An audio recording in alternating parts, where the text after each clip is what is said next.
Basically, I have for a long time asked this question, and this is the question that I titled this today's show, and that's the question of why am I empty? Basically, and this is something personal for me. I personally, for a long time, I struggled with this issue. I struggled with this question, where a person, you were always told that. As believers, as Muslims, if you know Allah subhanahu wa ta'ala and you're close to Allah subhanahu wa ta'ala, you shouldn't have to feel sadness, or you shouldn't have to feel this emptiness. And so I had on the one hand this principle, this teaching that I had, grown up with, that I know, that in the remembrance of Allah subhanahu wa ta'ala is peace. And that's where you find that only true happiness.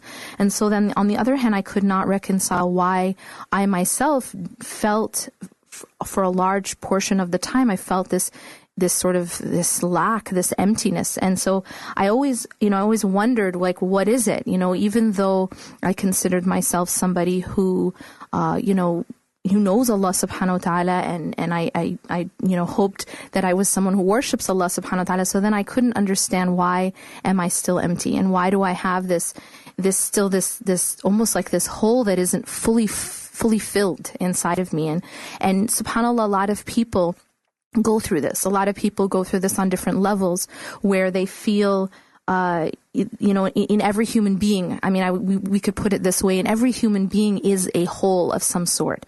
And this is a hole which, because we have been separated from our originator. We have been separated from our home. We are not with Allah subhanahu wa ta'ala in the physical sense. We're not with God. And so every human being is born with this, this hole in them. And subhanAllah, people go throughout their life and they seek different ways to fill this hole. And this is where a lot of people spend their life, and a lot of people stumble in this quest to fill this hole. And people use different things to try to fill this hole. Some people try to fill the hole with their careers, and so they'll throw their whole self into their career, and there's this attempt to fill this sort of emptiness with their career. Other people try to fill it with other people, with the people in their lives. Sometimes it's their friends, sometimes it's their significant others, sometimes it's their family members, but they're always trying to get something to fill this hole. And other people will fill it with other things, status, sometimes money, sometimes wealth, sometimes sometimes through, even some people will go to drugs and alcohol. And what ultimately is that person trying to do, who's getting high or who's drinking? Ultimately, what they're trying to do is fill this hole, is trying to fill this emptiness, this place inside them that just it's there, and they don't know what to do about it, and they don't know how to fill it. And so the idea is that we all really have the same desire to fill this hole in us, and different people fill it in different ways. And so my issue was, why is it that even somebody who can say that they're a Muslim, we hope, and they're a mu'min, we hope, and someone who has made Allah subhanahu wa ta'ala important in their life, why does this person still feel this emptiness? And this is kind of a question I've been dealing with for a long time. And I think that, subhanAllah, I feel like the answer to this question, it has a lot to do with what I realized, at this retreat and after coming back from the retreat. And that is this. A lot of the things that we normally try to fill the hole with, or what I personally tried to fill the hole with, was usually attachments to people. And so everybody has their thing, right? And for me personally, and this is something that I've written about, in quite a bit. And one of the first articles where I really talk about this issue is the article, Why Do People Have to Leave Each Other? And in this article, I describe how, for me personally, my attachments and the way in which I was seeking to fill my inner sort of emptiness was through my relationships with people. And so what ended up happening is I would have very, very high expectations of people, and people would very very easily get let down. And that's because I had very high expectations. The reason I had such high expectations is I needed those relationships to fill me. And so what happened is, and part of my own personal development and my own personal realization, by the grace of Allah subhanahu wa ta'ala, is He showed me that in my attachments to people, I was seeking from them something that they cannot give me. I was seeking from somebody something that they don't have to give, and that is this fill, because this fill for this hole cannot come from anywhere else other than our relationship with Allah subhanahu wa ta'ala. It can't, that hole that Allah subhanahu wa ta'ala has put in us can only be filled by Him. And so I was seeking it in the wrong place. I was trying to depend on things that cannot hold my weight. And that was, in my case, it was people. So what ended up happening is, and I think this is part of the process, I started to break a lot of those attachments. And when I say attachments, I mean those unhealthy attachments, those dependencies on people. I started to break out of that. And alhamdulillah, and Allah subhanahu wa ta'ala, there's different means of how this happens. And I think for me and for a lot of people, it comes in the form of disappointment. And sometimes, that when you expect something from someone, and you expect so much from that person will end up letting you down or hurting you. And over time, that sort of eats away at the attachment. And sometimes that's the means that Allah subhanahu wa ta'ala uses to free us of our attachments to other than Him. So basically, here's the part that the missing ingredient that I wasn't really getting. And that is, if you think of the heart as a vessel or a cup, and if it's so full of dunya, it's so full of love of dunya and love of everything in the dunya and all these other attachments and all these other focuses, there's no space in that heart for Allah subhanahu wa ta'ala. So what you have to do sometimes, and there's different ways of filling the heart with Allah, but one of the ways to fill the heart with Allah subhanahu wa ta'ala is to first empty it. Of everything else. And the thing with this way of doing it, or this way of it happening, is it can be very painful. It can be very, in the sense of while the heart is empty, because you're basically breaking away from the other attachments. You're seeing the dunya for what it is. It's no longer something that can fill you. And so if you think of a cup and you're just emptying out that cup, but you're not properly filling it, what you end up having is an empty cup. And so this is kind of like, this is the heart. So the heart becomes empty. And so, yes, you've broken your attachments, and now you don't have these attachments, and you basically lost, you don't put your hope in dunya anymore. But now you have an empty cup, and that's a painful thing. If that cup is not filled, then you're going to be empty, and you're going to feel empty, and you're going to feel that lurking feeling that I was trying to understand what causes this. And what I didn't understand is I thought I was filling it. I thought I was filling it with Allah subhanahu wa ta'ala. I thought I was, because I pray, I worship Allah subhanahu wa ta'ala. I do da'wah and I do these things. And so my understanding was that I am filling it. But here's what I didn't get. And subhanAllah, I learned this lesson through the story of Musa alayhi salam with Allah subhanahu wa ta'ala. And this is a story that Allah subhanahu wa ta'ala tells us in Surah Taha. And inshallah, I'm going to go into that when we return after a short break.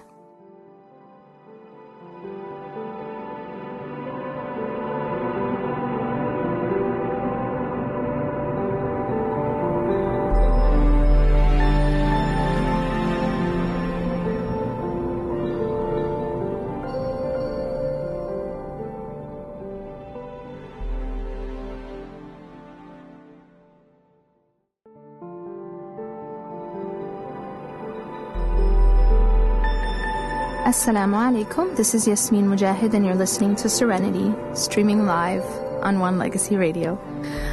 So we are talking today about this question. It's actually a very personal question for me, and a big question, which I think a lot of people maybe some people who do focus and pay attention to the condition the inner state, basically. Sometimes they get to a point where they feel like they're empty. They feel sort of a sense of emptiness, or like there's something missing, and they're wondering why that is.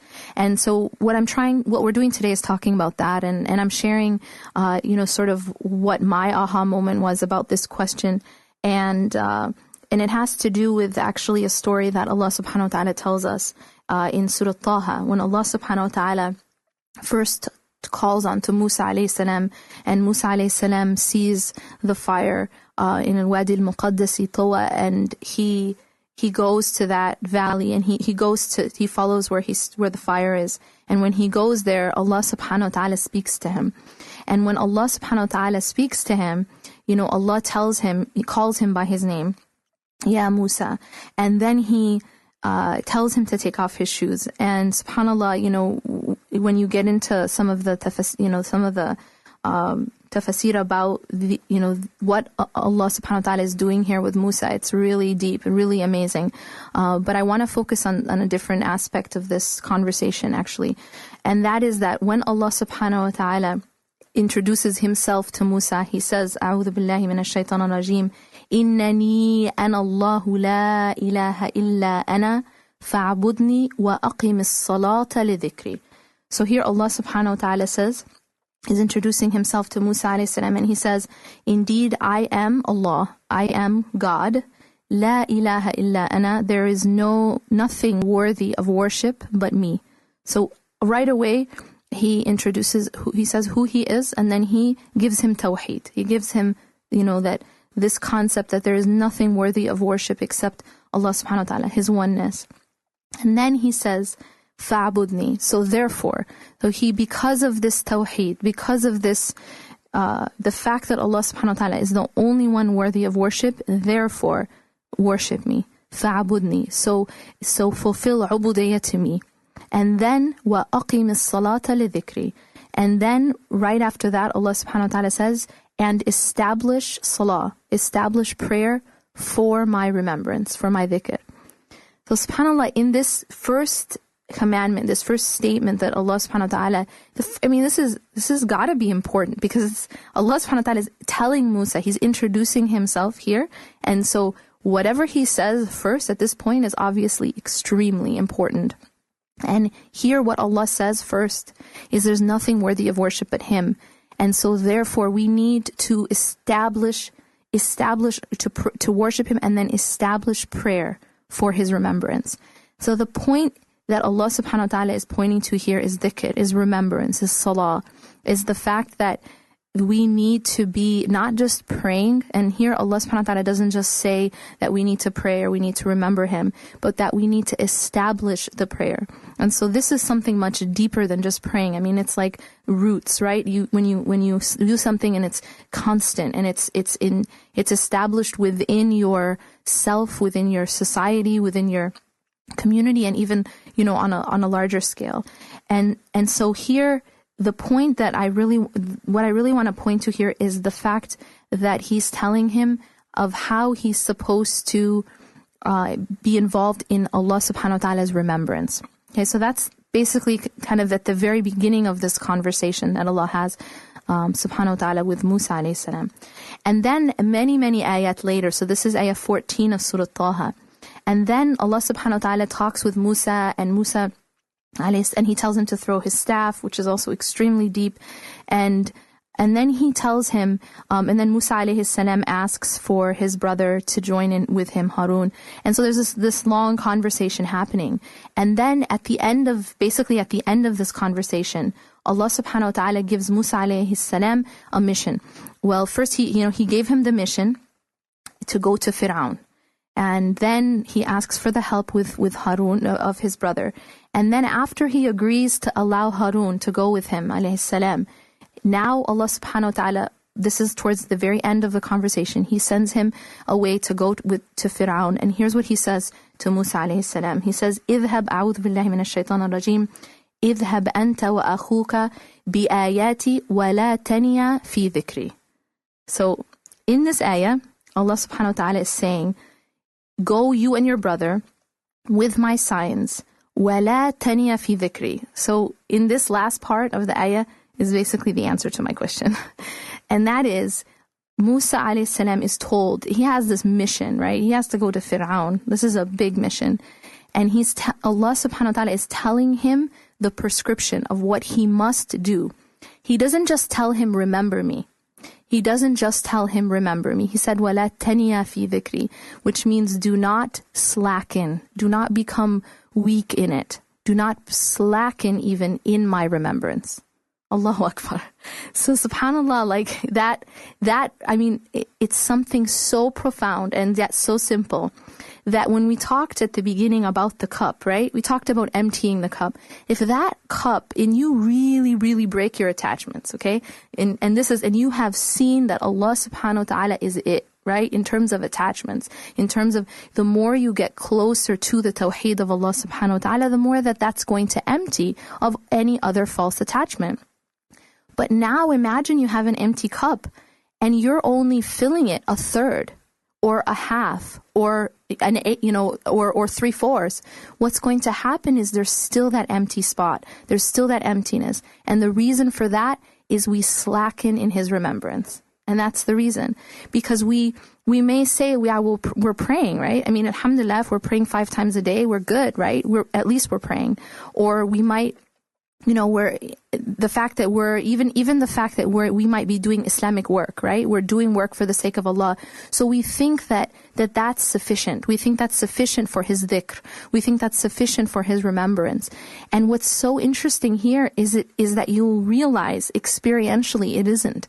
That heart is it so needs the remembrance of Allah subhanahu wa ta'ala that if you notice in the Quran, whenever Allah subhanahu wa ta'ala talks about dhikr, it's with a modifier, and that's kathiran. It's always, the two are always together. That when Allah subhanahu wa ta'ala talks about remembering Him, along with it is always a lot, kathiran, a lot, abundantly, not just remembering Him. So the idea here is that, and what I think I did not fully understand, is it's not just enough to remember Allah subhanahu wa ta'ala. It needs to be a lot. And the more that is lacking, the more you're going to feel that emptiness. And the more that there isn't, and the more that is, basically the more that you do remember Allah subhanahu wa ta'ala, and if you don't slacken in that remembrance, then you're going to be, like that's basically, I think, what I realized from the advice that was given to Musa alayhi salam is that's really the only way you're going to be okay. Especially if you really see this dunya for what it is, and you really want to purify the heart of all other attachments, you need to fill it a lot. You need to fill it because the heart, subhanallah, it needs that remembrance of Allah subhanahu wa ta'ala in the same way that we need air.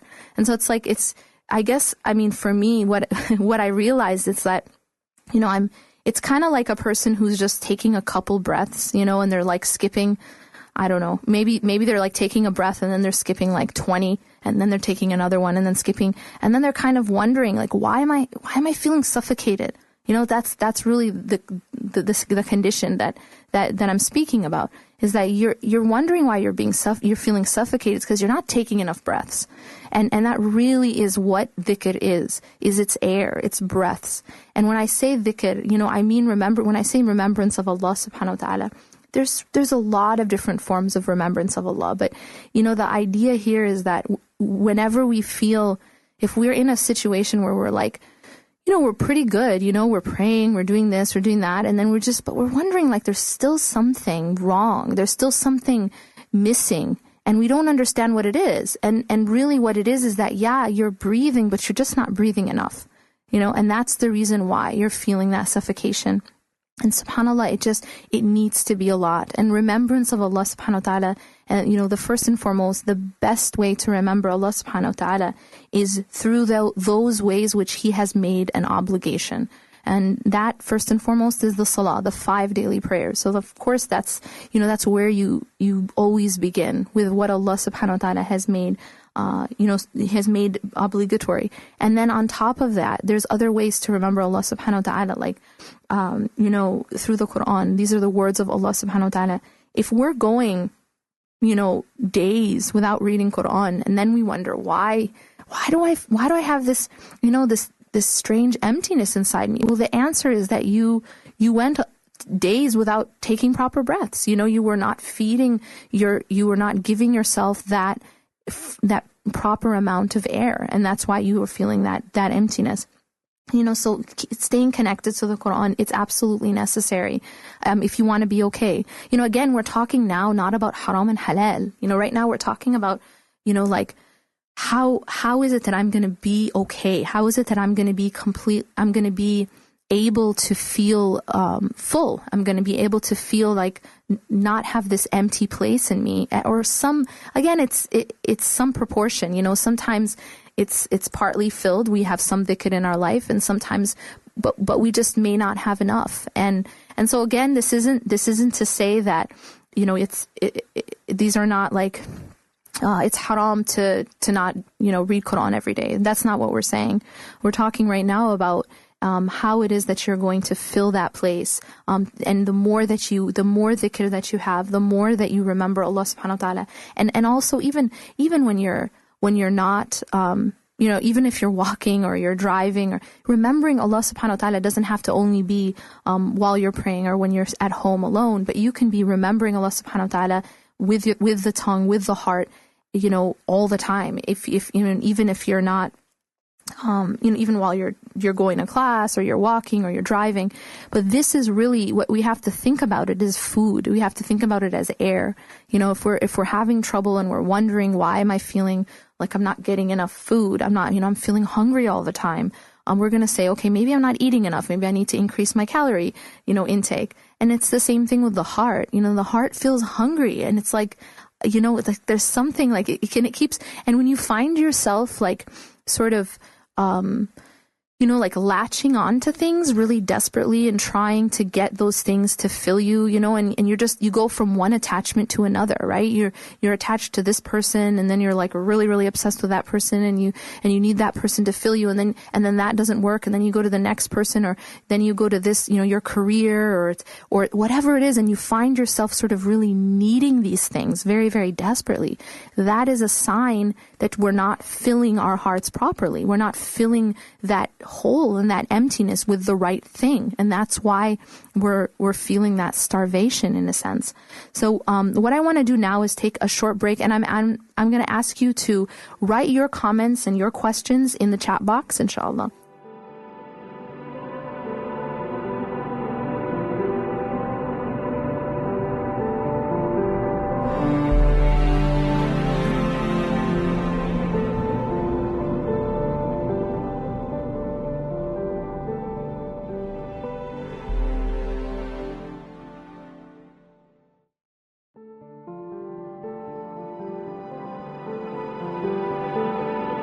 Assalamu alaikum. This is Yasmin Mogahed, and you're listening to Serenity, streaming live on One Legacy Radio. So we have a lot of questions coming in on the chat box, alhamdulillah, and a lot of them are actually asking similar questions. So I'm going to address, inshallah, those questions to the best I can, inshallah. And one of the questions that a lot of people are asking is, how do I, like, for example, I'm feeling my iman is weakening day by day. What can I do to prevent it? And another question, how do I keep from slacking in the dhikr, and how do I keep that up? So to the first question about iman weakening day by day, how do we prevent it? Well, the reason why iman weakens, and one thing we need to know about iman is it is something that is, it goes up and down. And this is natural, that it's never going to stay completely constant. There's nothing completely constant, except for Allah subhanahu wa ta'ala. Everything else changes. Nothing, no state is stable and unchanging. But we want that our iman be going in the upward direction, inshallah. Yes, we are going to have dips, but what we have to do if we feel like our iman is going down, it's usually a consequence of slackening in dhikr. Exactly. That's the reason. And so what you'll have to look at is where exactly in your routine are you slacking in dhikr. So remember, this was the advice that Allah subhanahu wa ta'ala gave to Musa alayhi salam. So we know that it's good advice. We know that there's very deep meaning in it. When he says, وَلَا تَنِيَا فِي ذِكْرِ, he's telling him and warning him not to slacken even. Not just don't remember me, don't even slacken in it. Because he won't be okay. He has, he knows, Allah subhanahu wa ta'ala knows that Musa alayhi salam has this job, right? Has this mission. We all have a job, and we are not going to be okay unless we refrain from slacking in dhikr. So we have to look at in our life, where are we slacking in dhikr? First place you need to look is in your salah. Absolute first place is in your salah, the 5 daily obligatory prayers. And someone else made this point, and it's a very good point, that it is Allah subhanahu wa ta'ala noticed that when Allah gave us the commandment for salah, He gave us the commandment to pray throughout the day. When we were told to pray 5 times a day, it was at specified times. And those specified times are not all right before we sleep or right when we wake up, but rather all throughout the day. What's the purpose of that? Well, one of the reasons is that makes us continuously be remembering Allah throughout the day. That we never have a period of time that's too long where we are not remembering Allah. Because it's kind of like, you don't take 500 breaths really, really quick and then go, 3 minutes with no breaths, because then you wouldn't get enough oxygen, right? And so the idea here is that the air needs to be equally divided throughout the day. The breaths, right? When we're breathing, we need to have a steady amount of air coming into our lungs in order to live. We can't all just take them all at one time and then go a while without it. Otherwise we suffocate and die, right? And that's the same thing that happens to the heart. Exactly. That it has to be continuous and it has to be all the time, spaced out, constant, in order for the heart to stay alive. So I would say that if you feel your iman going down, you need to look at where is your dhikr slackening.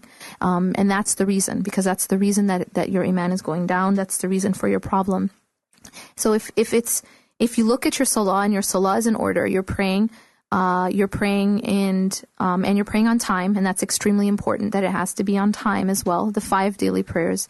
If that isn't happening, then you know right away where your problem starts. That's where you have to start to solve the problem. If you have that, then you look at, okay, well, where else am I maybe slacking in my dhikr? Perhaps maybe you're not reading Quran regularly, or perhaps you're not remembering Allah subhanahu wa ta'ala throughout the day and other times, either through the, azkar. And Allah subhanahu wa ta'ala, in the example of His Prophet sallallahu alaihi wasallam, if you pick up a dua book, like Fortress of a Muslim, Hisn Muslim, or Ma'thurat, or any of these compilations, you'll find there's a dua for almost every movement that you make. There's a reason for that, right? I mean, this isn't just for no reason. The Prophet sallallahu alaihi wasallam was remembering Allah at every moment. I mean, really, it coming down to everything. I mean, even intimacy, even eating, even drinking, even walking out of the house, coming into the house, wearing new clothes, getting into your car, starting to drive, everything, every moment, every motion, when you're, even motions of the heart, even movements of the inner state, like when you're afraid, or when you're sad, or when you're pleased, or when you're not sure and you pray istikhara. I mean, there's always a dua for everything. I mean, we have to reflect about this. The reason for this is because this is really how we're supposed to be living. It's kind of like you buy a brand new car and you just really, really want to take care of it, right? You could be one of those people like myself who doesn't really pay attention to when you're supposed to do an oil change and all that kind of stuff, right? Or you can do that, or when you're supposed. Okay, one time I was driving and I'm on the highway and all of a sudden the car just it won't accelerate anymore, and it just it's decelerating, if that's allowed to say, if that's a word. I think my physics teacher didn't let us use that word, but basically it was just stopping. I mean, it wouldn't accelerate anymore. And what ended up happening, the reason this happened to my car, is because the timing belt broke. And apparently you're supposed to change the timing belt at a certain number of miles, and I didn't know this. So the timing belt broke and it destroyed the engine.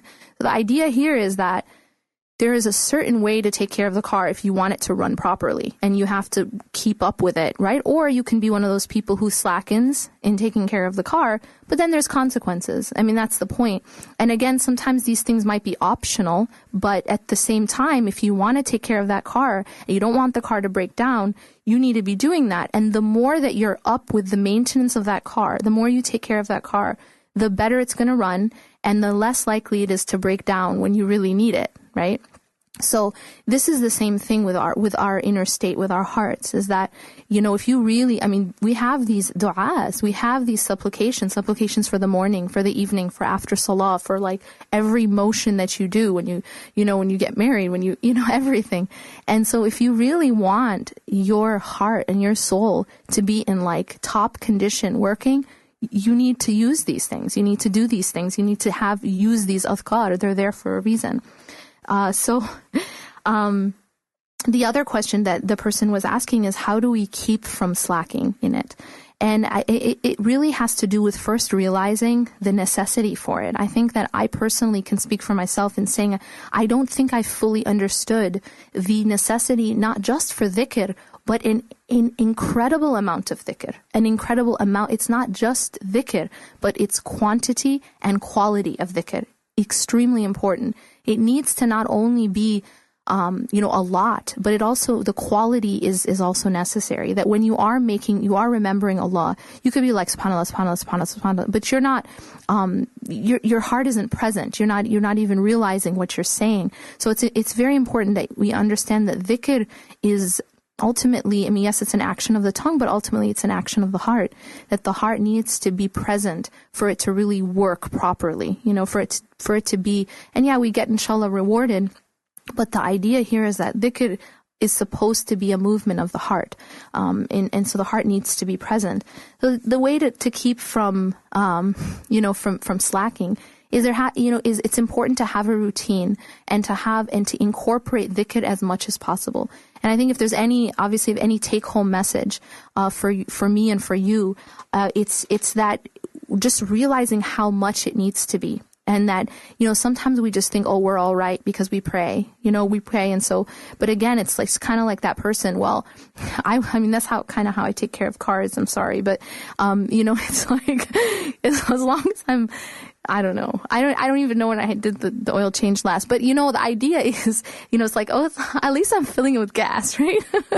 It's like, yeah, it's kind of like that, right? You think as long as, you're filling it with gas, at least the car will be okay.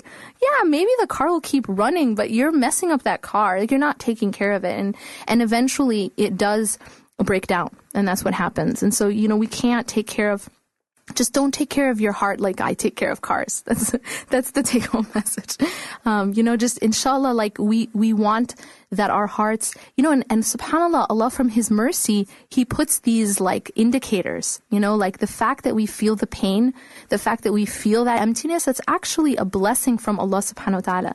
If you think about the manufacturer of the car, why did that manufacturer put, like a little indicator light when you need an oil change? Well, for people like me, right? For people who don't keep track of it, okay, I've gone this many miles. And so there's indicators so that you'll take care of that car. And Allah subhanahu wa ta'ala has His indicators, and Allah is high above any analogy.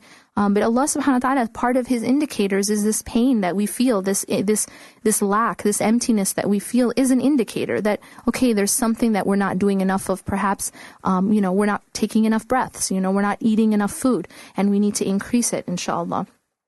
So, I'm going to ask you guys again, if you want to ask more questions. I'm going to take one more break and inshallah return with looking at the chat box.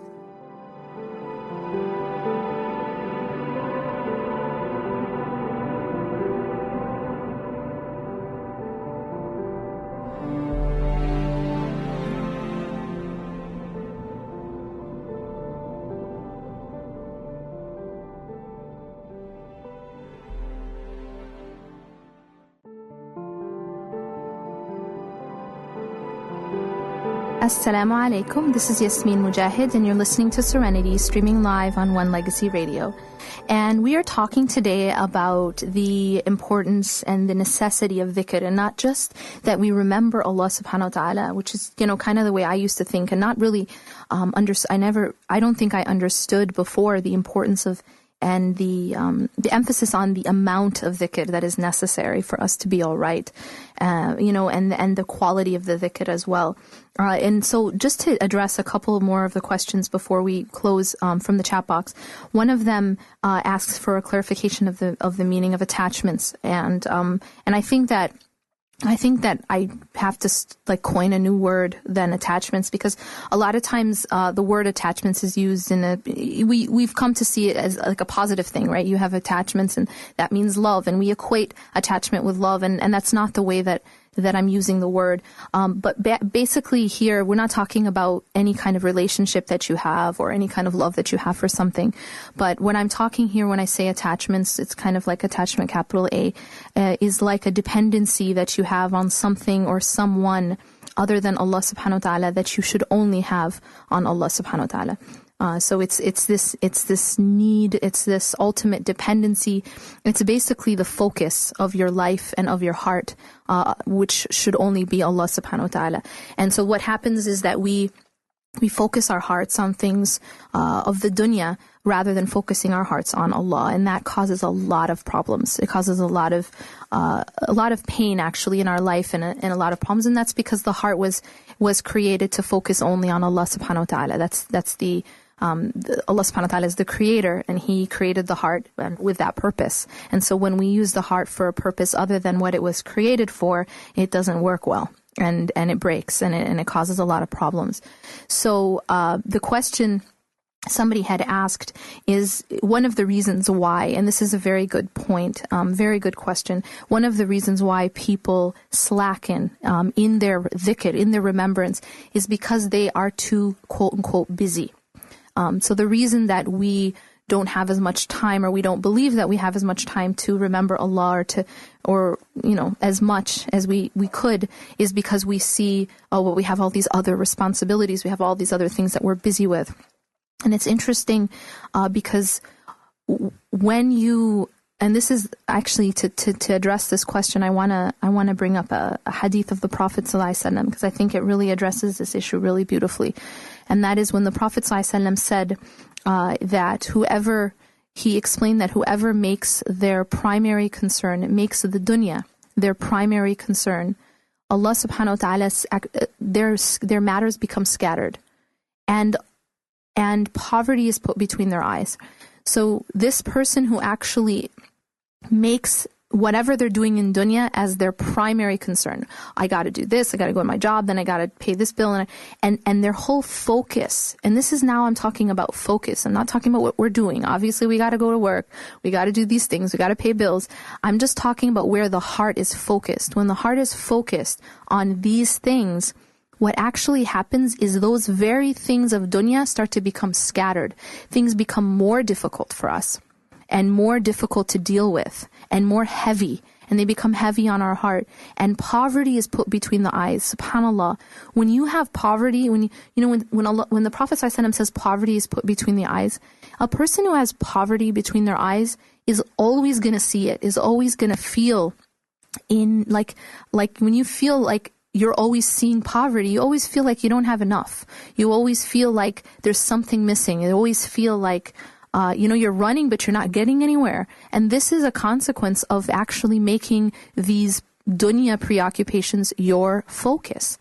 And on the other hand, the hadith says that the one who makes akhirah, beyond this life, Allah subhanahu wa ta'ala, right, the hereafter, his primary focus, jama' Allahu amra, that Allah will join his affairs and will put contentment in his heart. And subhanAllah, this is the amazing thing about dunya. And the dunya will come to him, even hating to come to him, the dunya will come to him.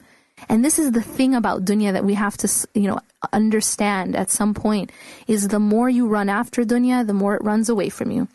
And when you turn your back on dunya, that's when it runs after you.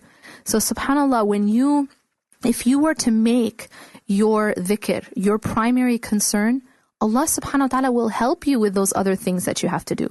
Allah subhanahu wa ta'ala will actually take care of those other things, your job and your family and your other responsibilities all of a sudden start to become easier. And this is what the Prophet ﷺ is talking about when he said, Jama'a Allahu amra, that his matters will become joined and you'll no longer feel that sense of, being scattered. Because this is the thing, when we feel really, really busy and we just feel scattered, we feel like all over the place. We feel like, when you feel you're pulled in, this is like an expression we use, that we're pulled in a million directions, right? And this is what happens when we're focusing too much on the task, the dunya task itself, is that we feel that way and we're not really able to be fully effective in all the things we need to do.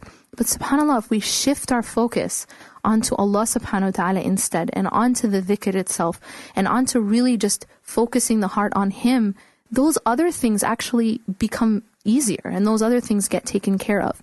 So we ask Allah subhanahu wa ta'ala to make it easy for us to focus our hearts on the remembrance of Allah subhanahu wa ta'ala, and to follow the advice that Allah subhanahu wa ta'ala gave to Musa alayhi salam, وَلَا تَنِيَ فِي ذِكْرِي وَأَقُولِ قَوْلِي هَذَا واستغفر الله لي ولكم إنه غفور رحيم سبحانك الله وبحمدك نشهد أن لا إله إلا أنت نستغفرك ونتوب إليك والسلام عليكم ورحمة الله وبركاته.